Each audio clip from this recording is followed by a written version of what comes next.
Do you translate in your head before speaking English? If you do, that's probably one of the main reasons why you struggle to speak fluently. Every time you translate, you have to stop thinking, think the sentence in your first language, and then translate it into English. That's 3 whole steps before you even start speaking. So instead of thinking in your first language and then translating your ideas into English, you need to learn to just think in English. However, improving your fluency is not the only reason why learning to think in English is so important. Thinking in English is also a tool that you can use to improve your vocabulary, memorize sentences, and prepare yourself for future conversations. And you can do these things without a partner and without ever opening your mouth, which means that when you can think in English, you can practice anytime and anywhere. But isn't it really difficult to learn to think in English? No, it's actually something that you can learn to do pretty easily.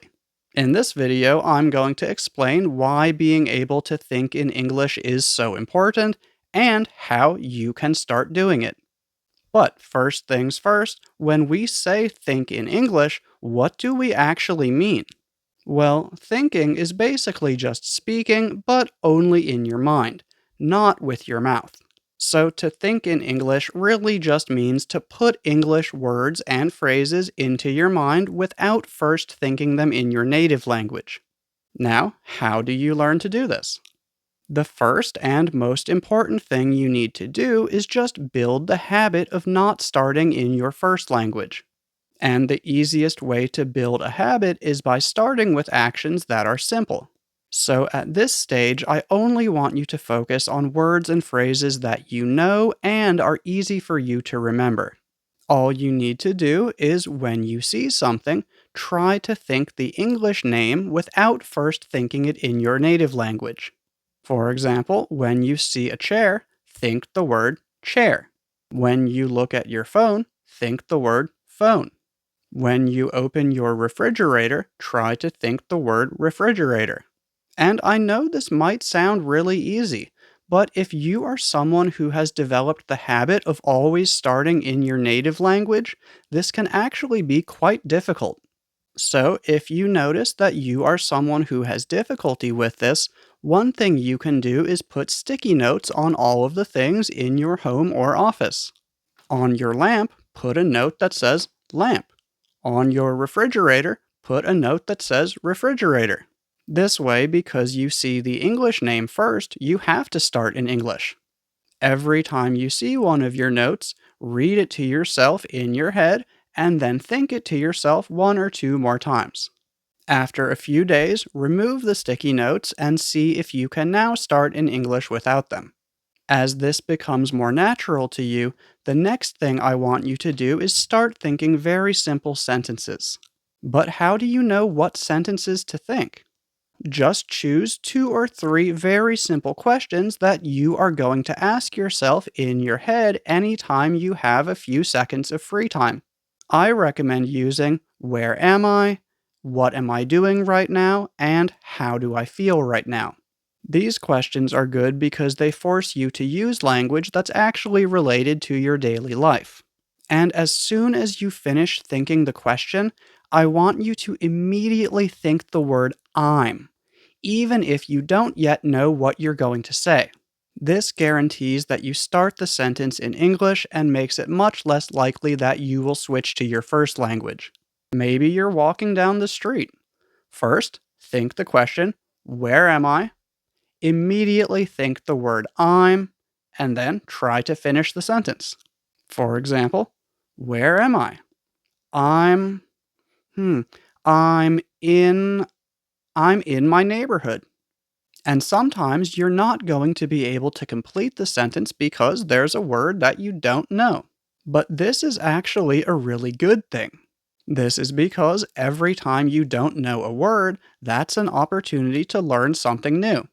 And this is why thinking in English is such a useful tool for improving your vocabulary. If you're asking yourself these questions 10 to 20 times per day, you're not only practicing thinking in English. You're also giving yourself 10 to 20 opportunities to learn new words each day. Once that becomes easy, you're probably at the point where you can start thinking sentences without using questions. However, you still might accidentally start in your first language sometimes. So, one thing you can do is immediately start all of your sentences with this, that, these, or those. For example, if you see some flowers, before thinking about the whole sentence, I just want you to think those flowers. Then try to complete the sentence. For example, those flowers. Those flowers are. Those flowers are beautiful. Or if you hear some music somewhere, start by just thinking this music. And remember, your goal here is not to make advanced sentences. It's also not to make sentences quickly. It's not even to make perfect sentences. The goal is just to build the habit of starting in English instead of starting in your first language. Another thing you can do is ask yourself questions about your environment. And again, because we're focusing on building a habit, we want questions that are both easy to remember and easy to answer. The two questions I recommend starting with are just, what's that? And what's that person doing? And as soon as you're done thinking the question, immediately think either that's, he's, or she's. Then try to complete the sentence. Another thing I recommend doing is constantly preparing yourself for future conversations that you might have. For example, maybe you're going to meet a friend tomorrow. Before you meet your friend, spend a few minutes thinking about some of the things that you might want to say. For example, you might practice thinking things like, how have you been? What did you do this weekend? Or, how's work going? Or maybe you're about to go to a restaurant. You can practice thinking things like, I'll have the chicken sandwich. Could I have another glass of wine, please? Or, do you have any vegetarian options? What's different about this way of practicing is that now you're finally past the stage of just building the habit, and now you're using that habit as a tool to improve your speaking. And if there's a sentence that you're not confident with yet, I don't want you to just think it one time and then move on to the next sentence. Instead, I want you to really focus on preparing yourself to use that sentence in the real conversation. Repeat the sentence in your head again and again. And each time you think the sentence, imagine your mouth really creating each of the sounds. This is something that I personally do both in Thai and in English, which is my first language. Because I've always done this naturally, I used to think that everyone did this. But over my career as a teacher, I've realized that many people do not do this. And it's actually one of the biggest reasons why people freeze in conversations, especially when speaking in a situation that they've never been in before. You freeze because you can't find the language anywhere in your mind, because you never put it there. But when you do prepare this way, the language is there. And although you still might not use it perfectly, you're probably not going to completely freeze. Also, if you don't use English in your daily life, just use your imagination. Pretend that the friend that you're about to meet only speaks English. Pretend that the restaurant you're about to go to is in the US. Even if the conversation that you're about to have isn't actually going to be in English, practicing this way still prepares you for when you do need to have that conversation someday in the future. And especially if you don't live in an English-speaking country, surrounding yourself with English as much as possible each day is also really important.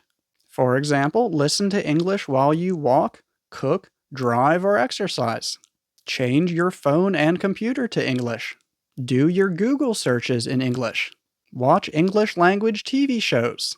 Follow English-speaking YouTubers who talk about topics that interest you. But remember that when listening to English, your goal should just be to understand the main idea, not to understand every single word.